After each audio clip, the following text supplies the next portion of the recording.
Welcome back to my channel. Tonight's story begins with a knock no one expected. Not polite. Not cautious.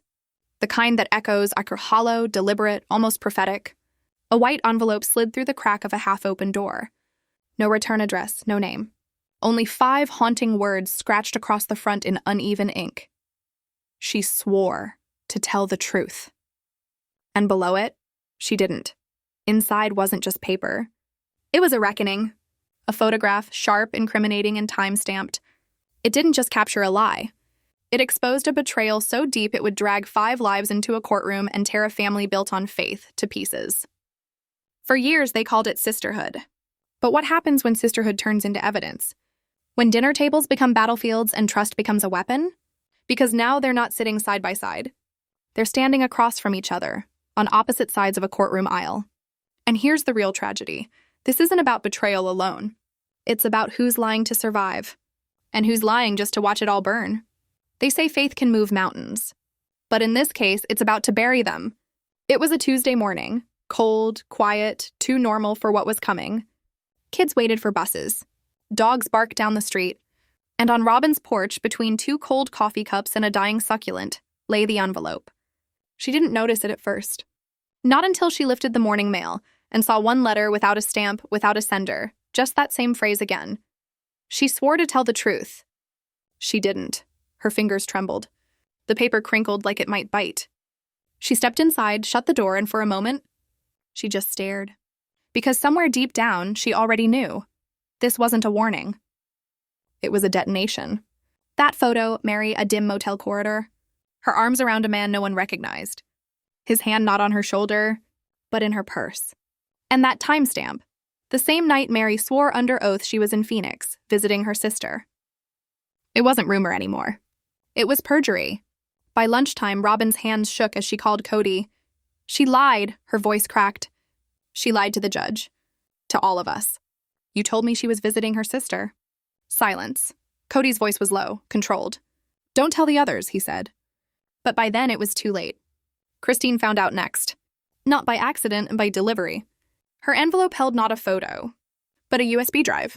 She plugged it in, static, voices, then Kody, arguing with another man. Words like custody, fraud, evidence filled the air.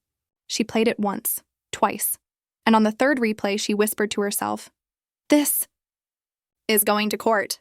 Justice doesn't wait for an invitation. Sometimes it kicks the door down.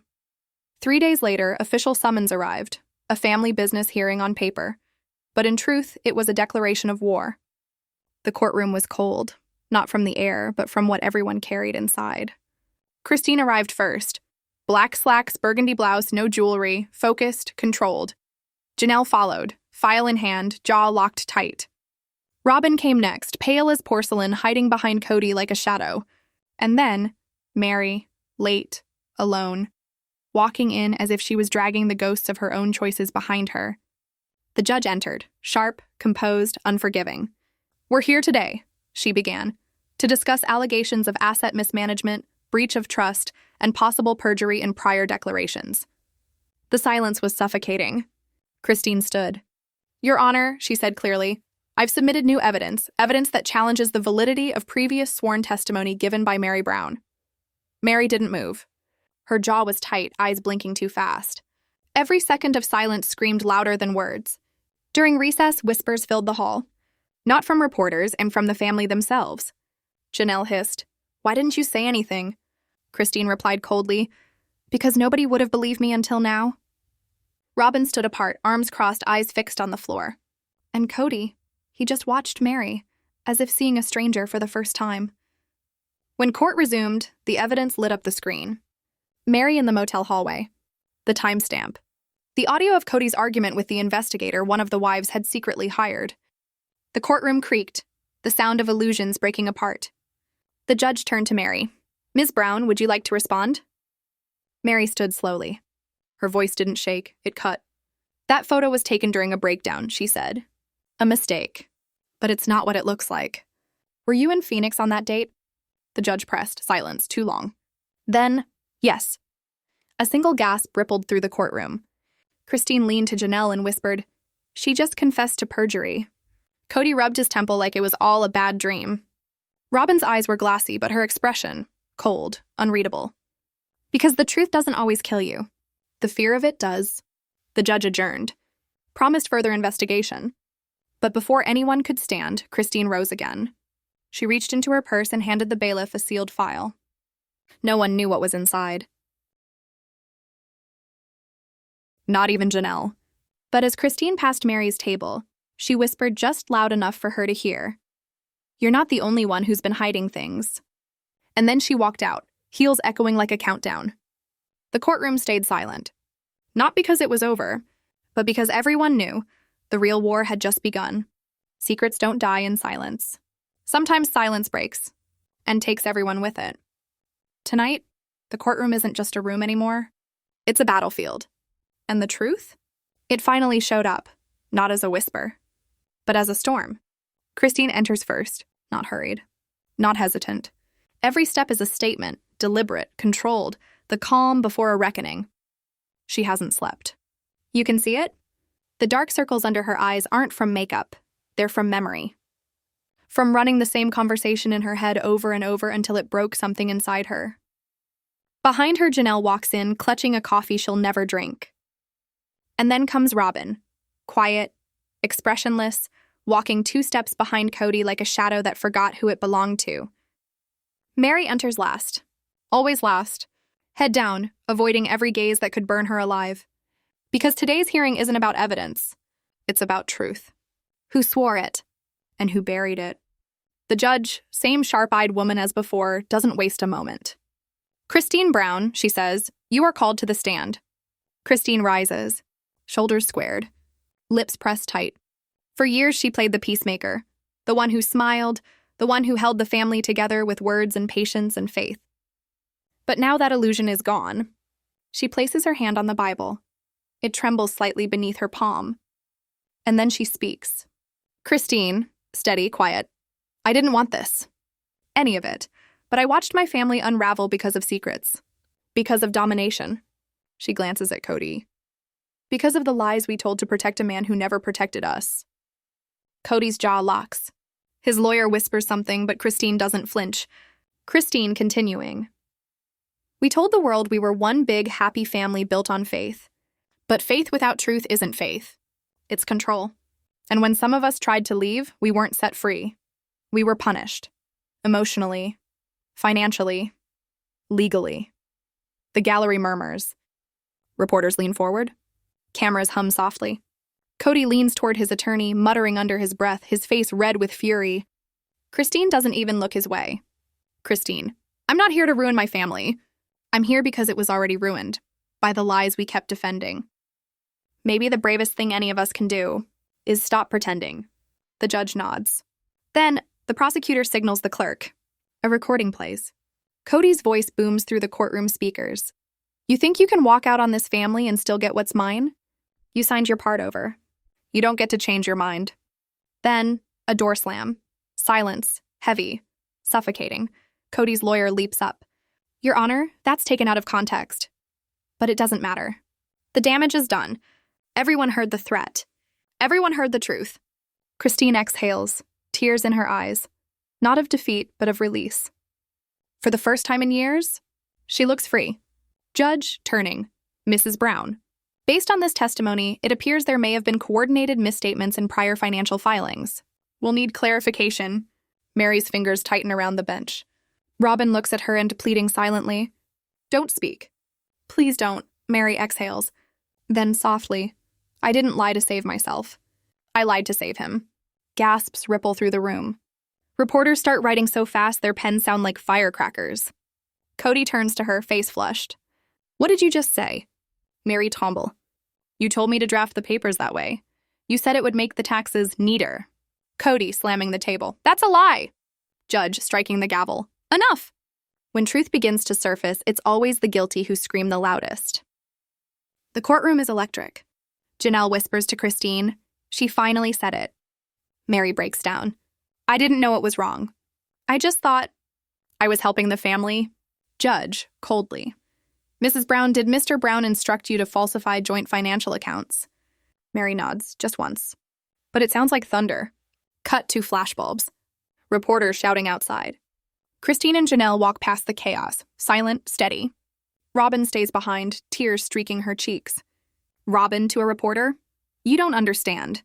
You don't know what it was like living under him. Then she disappears into the hallway.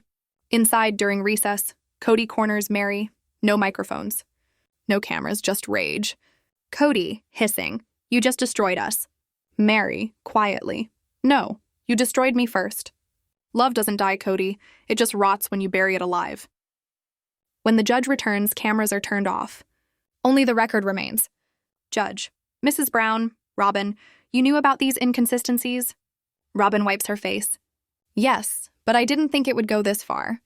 I thought we were just keeping it in the family. Judge, did Mr. Brown instruct you to withhold information from the court? A pause, then, yes. Kody goes pale. Robin collapses into tears, confessing she loved him, she trusted him, she thought submission was faith. Her voice cracks on the word supposed. Christine can't look. Janelle folds her arms, fighting tears. Kody stares blankly at the table. For the first time, no control left to cling to. Judge, softly. I believe we've heard enough for today. But before she can adjourn, the prosecutor steps forward. One last item, Your Honor. He hands over a printed text. From Kody to a contact labeled Consultant M. Keep Christine's name off the papers. She doesn't earn a cent. Reply, it's done. You could hear a pin drop. Judge, coldly. Mr. Brown, you will return tomorrow for direct examination. I suggest you consider your counsel. Very carefully. The gavel strikes. Court adjourned. Outside, I'm chaos. Reporters yelling, cameras flashing, thunder rolling overhead. Christine and Janelle walk side by side. Mary slips out a side door, crying quietly. Kody storms to his car, slamming the door so hard it echoes. Through the windshield, he sits still as the rain begins to fall. Robin stands outside in it, drenched, staring at him, tears blending with the storm. You can't tell if she's crying for him or herself. The camera lingers. Two figures. One inside the car, one outside in the rain, both trapped in the ruins of their own lies. Narrator, low final. Truth was never the enemy. The lies just ran out of places to hide. Christine turns back once at the courthouse steps, whispering, This isn't the end. Not until Kody takes the stand. This isn't the end. Not until Kody takes the stand. The courtroom was still, the air thick with the kind of silence that swallows everything. Kody stiffened in his chair, his hands clenched just tight enough to betray the storm brewing inside. That was quoted out of context, he muttered. The prosecutor didn't flinch. Then tell me the context, Mr. Brown. Kody's jaw worked before the words came out, slow and defensive. It was a particular situation. Christine needed money to go to Utah. I refused. The prosecutor's eyebrow lifted, sharp as a blade. You told her no, despite the fact she was entitled to those funds under the contract. Kody's tone hardened. She was leaving the family. She made her choice. His voice cracked on that last word. The prosecutor didn't let him breathe. So you assumed leaving meant forfeiting her rights? Kody hesitated, his silence louder than any confession. I figured she made her decision. Control isn't always loud.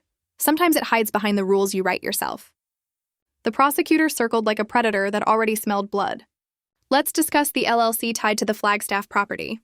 You listed Mary and Robin as joint owners but left out Christine and Janelle? Why? Kody's answer came too quickly. They didn't want to participate. The sound that followed wasn't human. It was rage breaking through years of silence. Christine rose to her feet. That's a lie, she shouted. The gavel slammed down. Miss Brown, please. The judge warned, but the damage was done. The air changed. Janelle stood too. We asked to be included, she said firmly. He told us it was already taken care of. We never saw the papers.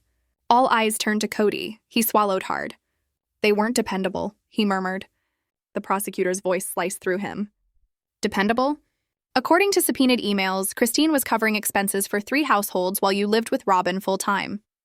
The room froze. Even Kody couldn't spin that. You can lose control of a family, but it's worse to be caught proving you never deserved to lead it. The prosecutor stepped closer, lowering his voice. Let's move on to something more intimate. He held up a printed screenshot. Do you remember sending this? Kody's shoulders sagged. Yes. And who wrote these words? Silence. Janelle's whisper cracked the tension. Kody. The prosecutor read aloud, every syllable echoing through the room. I did what I had to do. The law can't reach what was ordained by God. Let them try. I'll bury them with scripture if I have to. The gallery erupted in gasps. Cameras clicked. The judge's gavel thundered.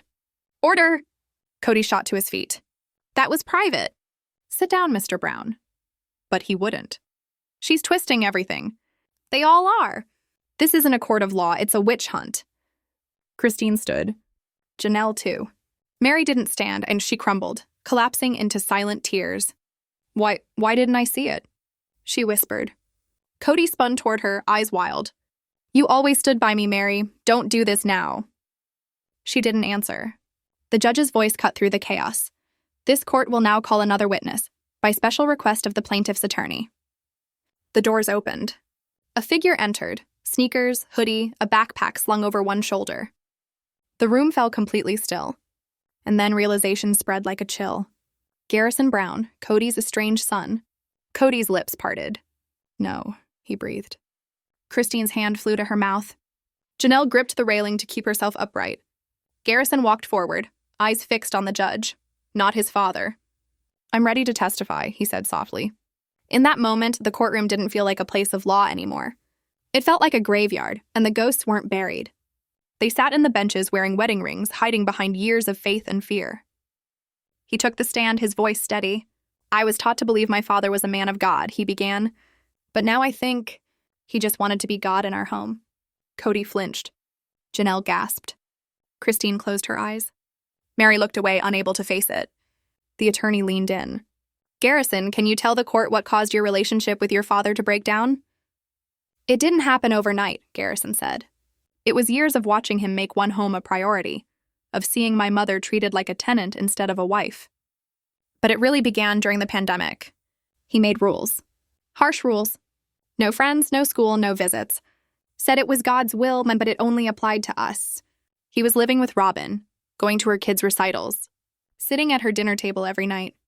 But when I invited him to my graduation, outdoors, masked, he said I was endangering the family. He paused, his voice trembling.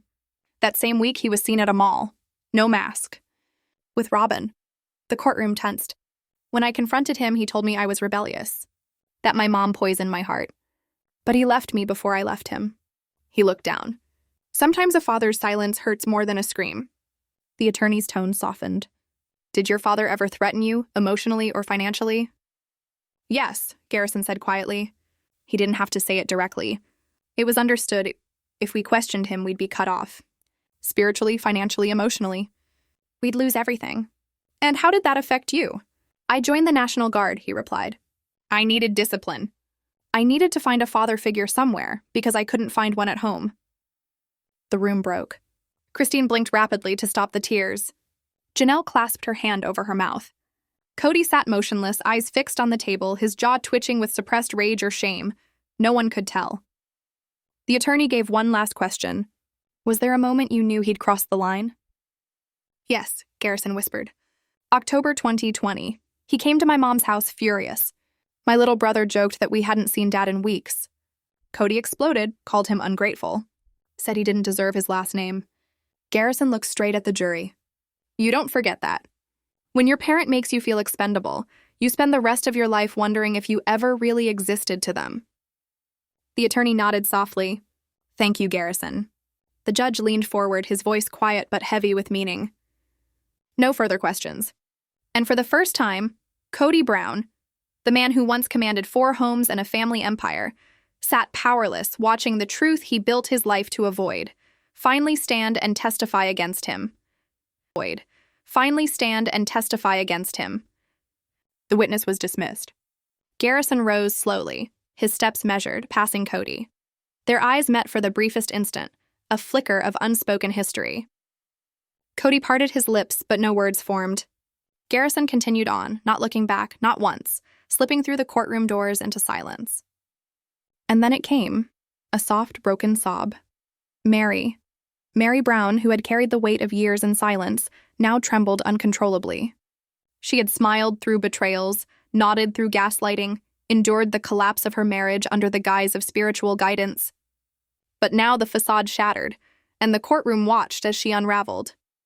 She rose, hands shaking, voice rising above the murmurs. He said, "We'd be a family forever." Kody stepped back, startled. "Mary, no," he called. Don't say my name like that," she cried, every syllable sharp, cutting. "Like you didn't leave me years before you ever claimed it. Like I was a mistake you were too afraid to erase." The room fell silent. Even Judge Hamilton paused mid-sentence, sensing this was sacred, untouchable. "I saw you handing out love like candy," Mary continued, sobbing. "And I settled for crumbs thinking it was spiritual strength. It was weakness. Kody, mine. Not yours." Kody snapped. "Sit down, Mary. You're humiliating yourself." The gavel slammed. "Mr. Brown, that's enough?" Kody spun, furious, deranged. "This court is a setup. You think you can judge my family? You have no idea what we built." He took a step forward, and bailiffs reacted instantly. "Mr. Brown warned." He cackled, bitter and unhinged.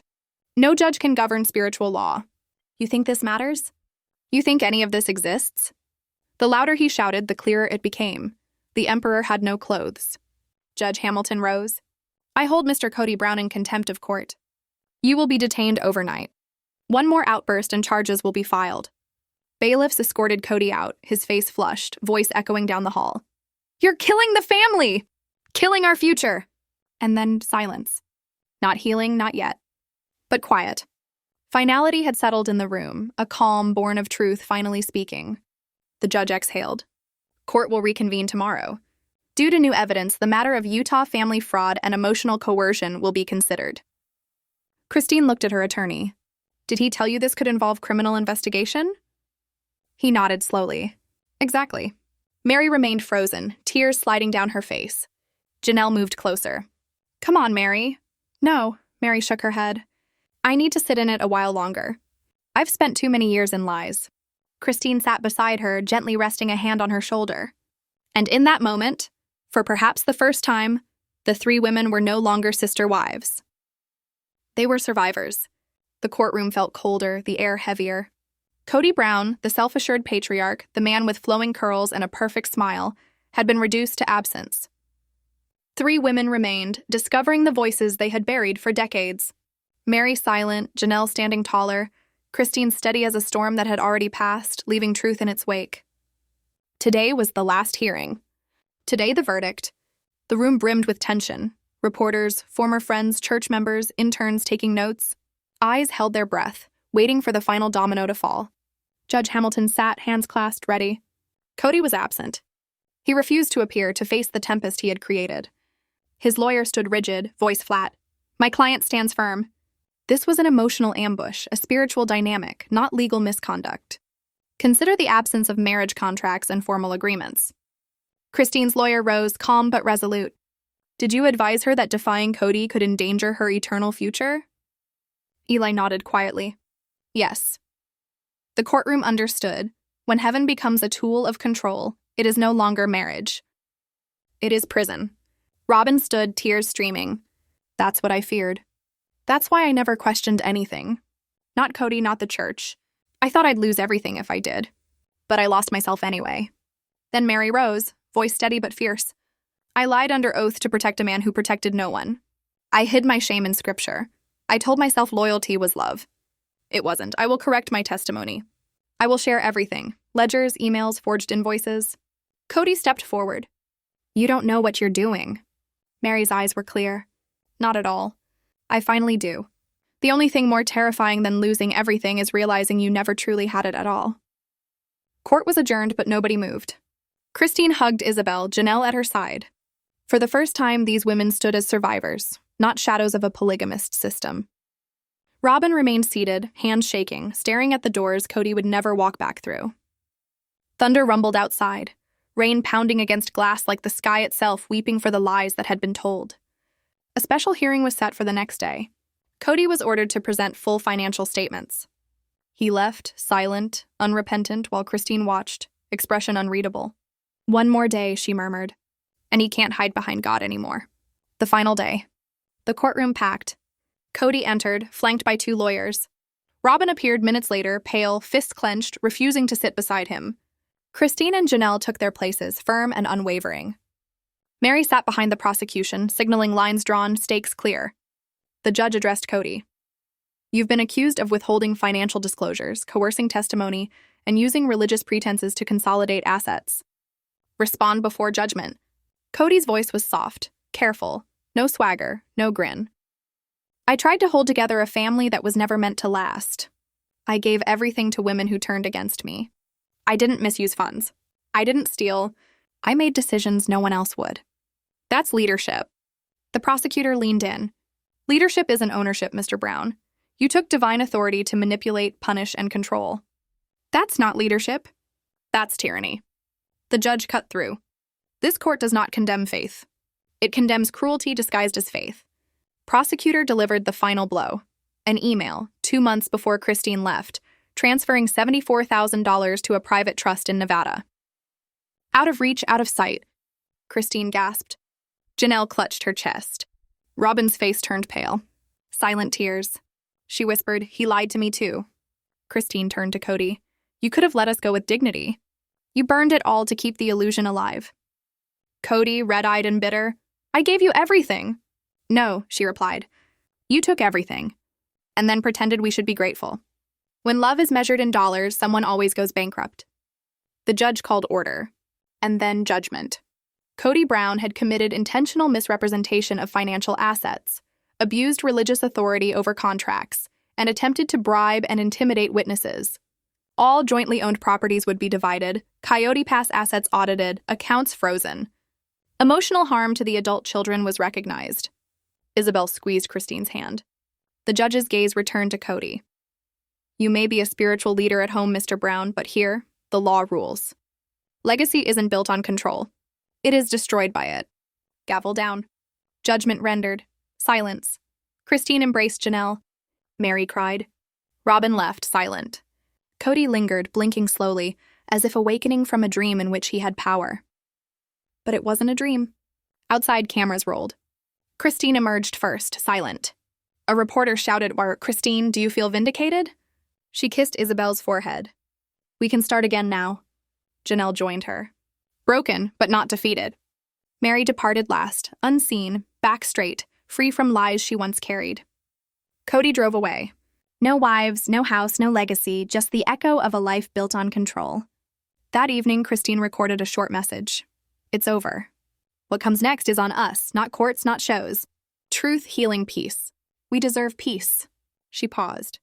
When the truth is no longer whispered behind doors, when loyalty stops being a weapon, you get justice. Nothing more, nothing less. And that's enough. For now. Nothing more, nothing less. And that's enough. For now.